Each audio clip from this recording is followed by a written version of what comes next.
Assalamualaikum warahmatullahi wabarakatuh. Perkenalkan, Gus Baha. Nama saya Boy, mungkin agak beda dengan pada umumnya. Saya bukan dari kalangan santri, tapi ketika mendengar ceramah Gus Baha pada awal-awal saya kuliah itu merasa kok kayak sebelumnya kenapa tidak masuk santri aja gitu. Karena ternyata toh yang diajarkan juga banyak dasar-dasarnya atau prinsip-prinsipnya yang sama dari jalur berpikir dan lain sebagainya. Yang ingin saya tanyakan di sini adalah ketika Gus Baha menyampaikan tentang diroyah, mungkin singkat saja Gus, apakah diroyah ini alat atau ilmu universal yang bisa digunakan ketika berdialog dengan orang-orang yang mengatakan itu kan kaidah kalian gitu, itu kan kaidahmu, ada hal-hal yang memang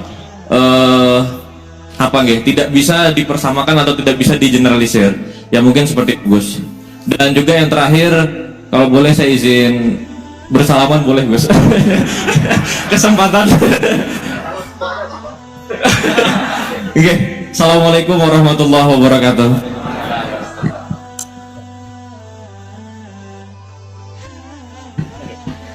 Baik, kita kumpulkan dulu satu lagi ya.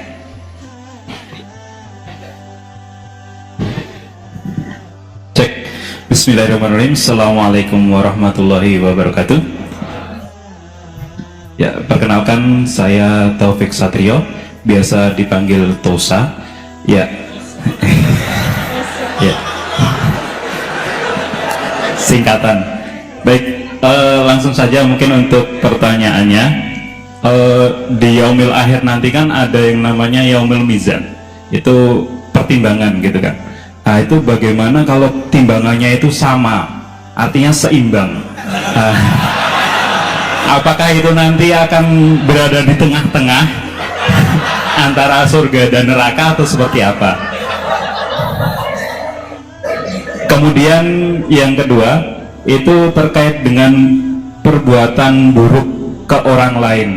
Ketika kita berbuat buruk ke orang lain itu kan kita istilahnya zalim kepada orang lain.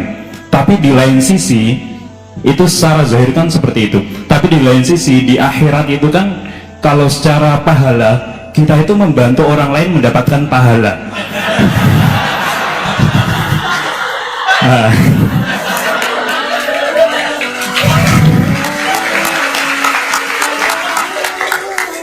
Jadi seperti apa Gus? Terima kasih. Assalamualaikum warahmatullahi wabarakatuh. Terima kasih Mas Tosa ya. Silakan Ibu ya.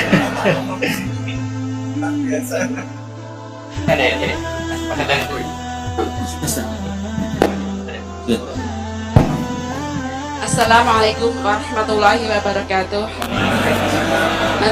Perkenalkan saya Nazrullah Hasanah.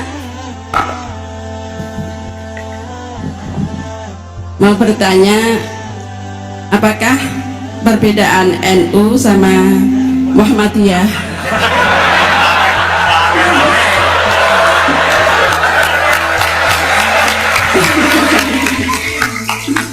Tadi kan dijabarkan, terus dalam sholat subuh itu kan ada yang pakai doa kunut, ada yang enggak. Tolong jabarkan. Wassalamualaikum warahmatullahi wabarakatuh. Waalaikumsalam. Baik Gus, ini ada 3 penanya. Mas Boy tadi terkait dengan diroya, apakah ini universal, termasuk untuk yang non muslim bahkan itu kan. Kemudian yang kedua dari Mas Tosa, hisab yang seimbang Gus, kasusnya gimana ini. Yang kedua terkait dengan kalau berbuat buruk kan membuat pahala untuk yang bersangkutan itu, seperti orang puasa dikasih minum gitu kan ya. Ya. Terus kemudian Bu Hasanah, ini beda antara NU dan MU, kira-kira itu ya. Silakan Gus ya.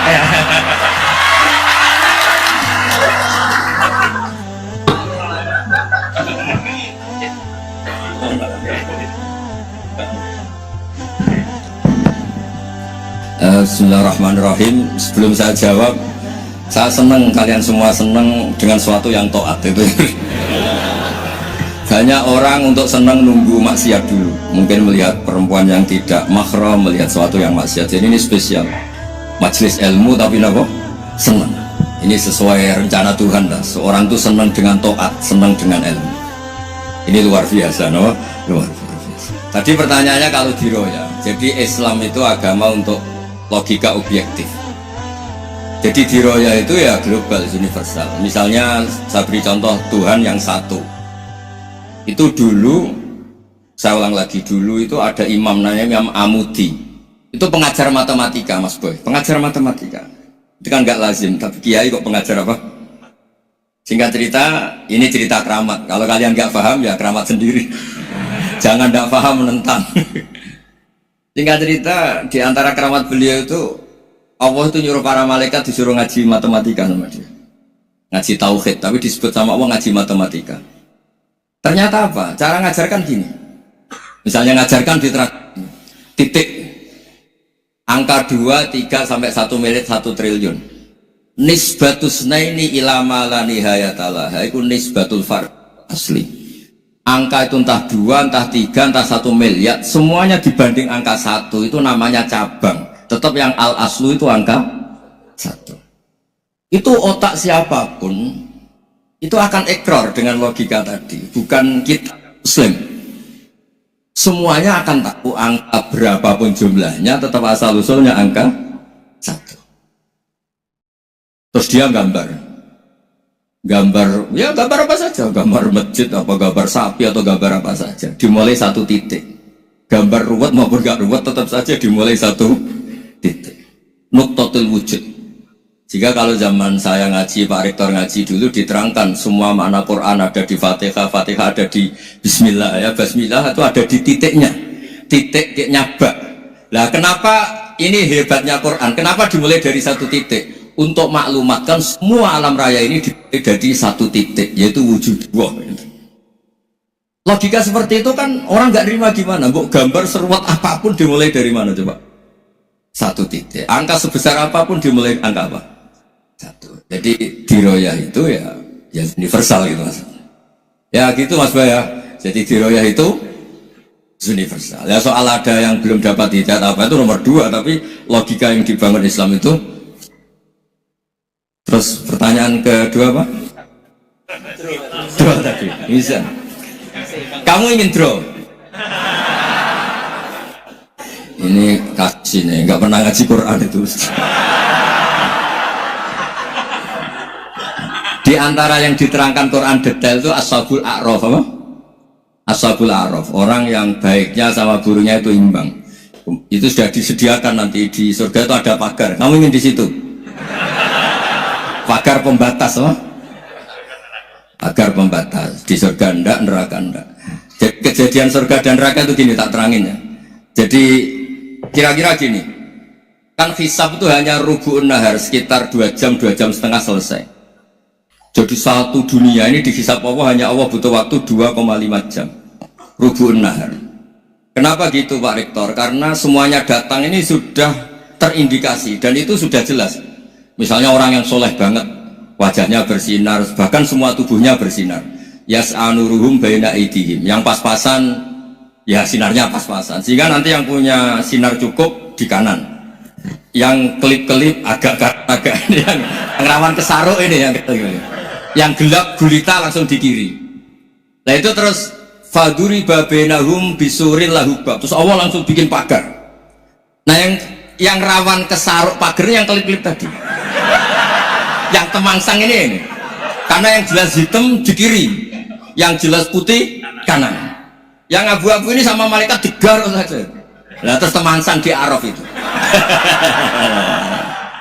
Nah, terus setelah dipagar ini dia punya kegiatan. Kalau melihat neraka bilang Rabbana srif anna adzaba jahannam. Kalau melihat surga ya Allah, ma kuntu asqa khalqik. Saya ini hamba Engkau yang tidak paling sial dan Kau Maha Rahman. Tolong saya jangan dihadapkan ke neraka lagi. Karena itu menyiksa. Sabar. Wa ahraqaka.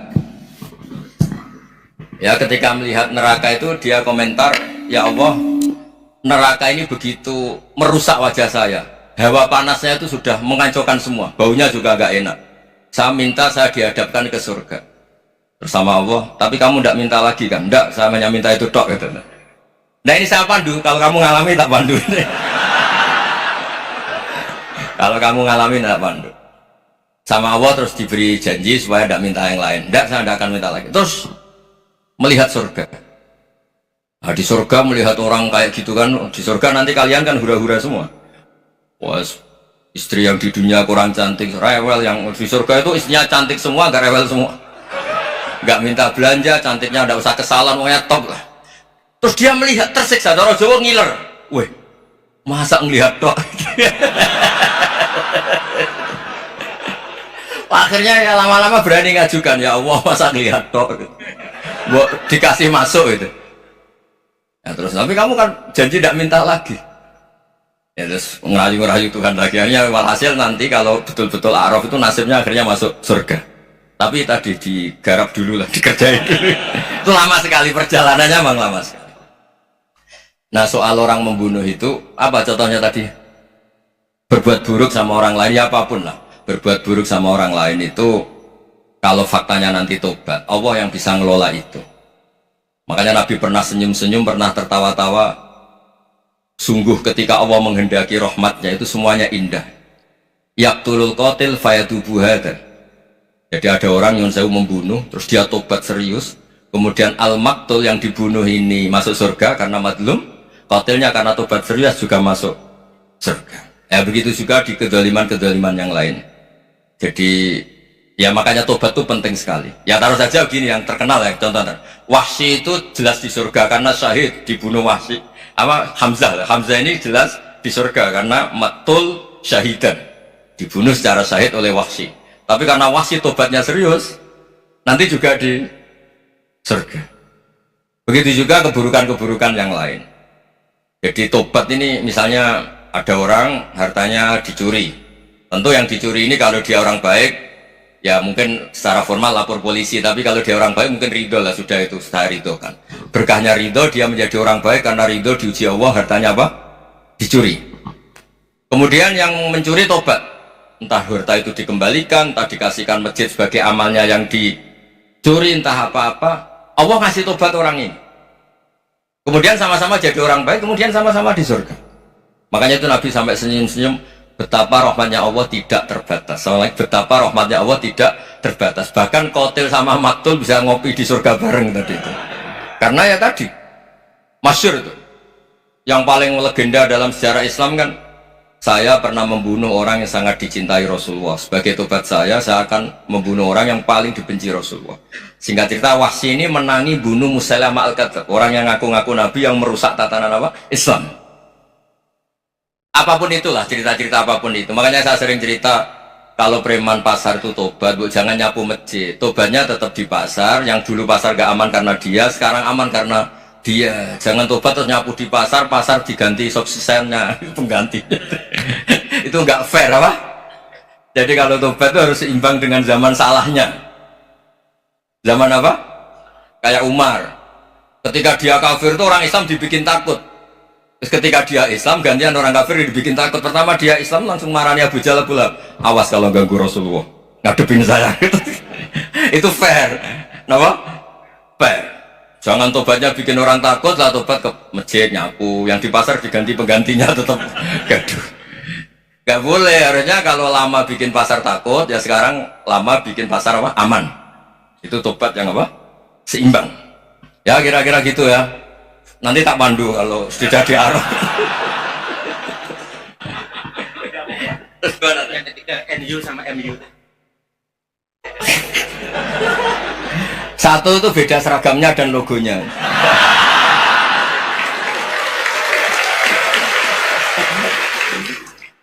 Kedua nama ketua umumnya. Ketiga tanggal acara besarnya. Muktamar Muhammadiyah dan NU itu beda. Sudah beda satu abadnya. Tentu dulu Muhammadiyah. Tapi begini ya, perbedaan itu nggak bisa dihindari karena tadi ada sudut pandang apa? Ada sudut pandang itu nggak bisa dihindari. Ini cerita yang nyata ya. Saya ulang lagi, senyata-nyatanya. Andaikan betul Rasulullah itu hanya kunut 1-2 kali, maka kalau menurut mazhab Syafi'i, apa salahnya melakukan sunnah terus-menerus meskipun Nabi itu melakukan hanya beberapa kali? Karena pertama, sesuatu yang pernah dilakukan Nabi pasti akan menjadi sunnah yang terus menerus. Nabi itu puasa Senin Kamis juga tidak selalu. Salah kalau ada orang bilang Nabi malah takut kalau ibadah sunat dilakukan terus menerus karena nanti takut dijib. Itu masyhur dalam kaidah usul fikih. Tapi yang tidak kunut juga tidak salah karena ya tadi Nabi ya pernah kunut, Nabi juga pernah tidak kunut karena Nabinya orang banyak. Kan bukan Nabi kelompok tertentu, no? Jadi sederhana. Terus menyangkut ini dengerin betul sujud. Sujud itu banyak ulama yang mengatakan untuk sah itu harus melibatkan 7 anggota. Umirtu an asjuda ala sab'ati azumin al-jabha wal yaden warubaten wal qadamen. Saya diperintahkan sujud itu melibatkan 7 anggota, yaitu jabha, yaden 2 tangan, 2 lutut, terus 2 qadamen. Tapi Imam Syafi'i ngendikan andaikan ada pendapat yang mengatakan ukurannya cukup jabha, maka itu juga benar. Karena Nabi ketika sujud ngendikan sajadalaka wajhi wa sam'i wa basori. Ya Allah telah sujud ke engkau wajhi, wajah saya, jabah saya. Nabi tidak menyebut tangan, tidak menyebut rubaten, tidak menyebut qadamen. Ini wajah tu wajah, ukurannya itu hanya jabah. Itu kayak iya kayak enggak. Nah hal-hal seperti itu yang menjadikan ada ijtihad. Ijtihad itu satu pemikiran yang cara sudut pandang itu kayak iya kayak enggak. Nah itu terus ada al-madhaibul arba'ah. Terus ketika implementasi di Indonesia dulu Mbah Ahmad Dahlan juga ngaji Mbah Soleh Darat, Mbah Hasyim Asy'ari juga ngaji Mbah Soleh Darat. Ketika di Mekah sama-sama ngaji Syekh Khotib Minangkabau, sama-sama ngaji Syekh Mahfud Termas. Jadi ya kalau di keluarga kita itu ya biasa aja, perbedaan-perbedaan itu selama masih ilmiah dianggap biasa. Karena memang ngelola sudut pandang itu nggak bisa ditertibkan. Nabi Yahya itu suka berkawan orang soleh, karena berkawan orang soleh itu enak. Tapi kalau Nabi Isa suka dadani desa-desa tertinggal yang masih macam-macam. Ketika ditanya, kenapa engkau suka berkawan orang-orang gitu? Ana tabibun udawil mardo. Di mana-mana kiai itu ya nyembuhkan yang sakit. Jadi kalau dakwah yang sudah iman itu akeh tunggali gitu. Tapi dakwah gitu kan tantangan. Itu sudut pandang. Ada nabi itu yang tertawa terus guyon terus. Yang satu murung terus. Ya sama Nabi Isa dan Yahya kan satu angkatan. Mali aroka dohikan fakaan nama tak manumin makrillah. Kamu kok tertawa-tawa terus seakan-akan nggak ada adab saja. Yang satu tanya, Mali aroka abisan kaan nakata kena tumir rahmatillah. Wong kok murung terus, kok dunia orang rahmat deh. Nah anda ini orang hebat. Guyu banter ya iso, nangis banter ya iso. Nah itu sudah orang kombinasi itu. Isa yang mau, ya mau, Muhammadiyah ya gelem, NU ya gelem. Ya maksudnya sudah biasa aja. Karena tadi konstitusi NU yang mengatakan ibadah harus ikhlas karena Allah, Muhammadiyah juga sama harus ikhlas karena ya sudah, kalau karena Allah sudah selesai kan.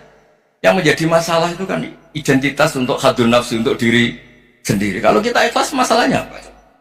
Coba masalahnya gitu. Imam Syafi'i pernah di Masjid Abu Hanifah yang tidak kunut, beliau nggak kunut. Ketika tanya 5 ada tarotal kunut, ikroman di hadal madhab, saya menghormati madhab ini. Jadi ya biasa. Sebaliknya juga sama, orang-orang Hanafi kalau Imam Syafi'i kunut ya ikut kunut. Karena kalaupun anda yakin itu tidak disyariatkan, kamu juga yakin itu tidak membatalkan apa? Sholat. Itu yang perlu dicatat. Kalau anda tidak yakin sunat, kan tidak yakin kalau itu membatalkan sholat. Jadi sebetulnya kalau dianalisis secara keilmuan itu ya semuanya normal. Karena tadi Rasulullah itu al-bahrul muhit, Nabi itu lautan yang luas sekali. Orang akan mengambil air sesuai kapasitas masing-masing dan akan merasakan kualitas air juga sesuai kapasitas masing-masing. Orang yang sangat haus melihat air seteguk ini luar biasa. Tapi yang tidak haus mungkin melihat itu biasa-biasa saja. Jadi makanya saya mohon lah, sudahlah itu biasa aja, apalagi secara sanad ya sama, secara tradisi sama. Ya soal perbedaan harus dengan NU, antara Muhammadiyah juga biasa beda. Mungkin di UI antar rektorat juga beda-beda. Yang satu suka dekat rektor, yang satu suka enggak. Monggo asal itu niatnya ikhlas. Terakhir saya beri cerita, ada sahabat ditanya sifli wajah Rasulillah, coba tolong saya ceritakan wajahnya Nabi kayak apa. Sahabat tuh nangis senangis-nangisnya. Kenapa engkau menangis? Saya itu tidak pernah melihat wajah Rasulullah SAW. Loh kenapa? Engkau kan sahabat, sungkan. Sebagai bentuk penghormatan saya tidak berani melihat wajahnya. Sebagai bentuk penghormatan pada waktu Nabi, saya tidak berani sowan. Nabi di dalam punya keluarga, punya istri, punya cucu. Kalau saya sowan tuh ganggu. Ya masuk akal. Bentuk hormat itu tidak ganggu kan. Tapi ada orang-orang yang bentuk hormat, bentuk sayang itu sering datang ke majelis Nabi. Sama-sama masuk akal. Bisa didebat gimana? Sama-sama masuk akal. Ya sudah, itu ijtihad. Maksudnya itu ijtihad. Itu sudah sama-sama masuk akal. Abdul Hasan Asyadili itu kalau kemana-mana pakai mobil mewah, pakai baju mewah. Ketika ditanya, Anda ini ulama kok pakaiannya mewah, mobilnya mewah? Dan uang rakyat kepikiran nyangoni ya. Nah, tapi aku tawaduk melas. Terus dibalik nombalmu sakit. Ngono ra iso mulai ya ini. Ya tapi misalnya semua gitu mesti ada yang salah paham, itu keangkuhan. Tapi kalau semuanya kelihatan gembel, nanti orang trauma jadi kiai. Takut kayak itu. Ya sudah, itu wilayah ijtihad, sudah tidak usah ya, semuanya sudah, yang penting ikhlas. Anda berani tanggung jawab nanti ketika ketemu Allah Subhanahu wa taala. Nggih, ngoten. Assalamualaikum warahmatullahi wabarakatuh.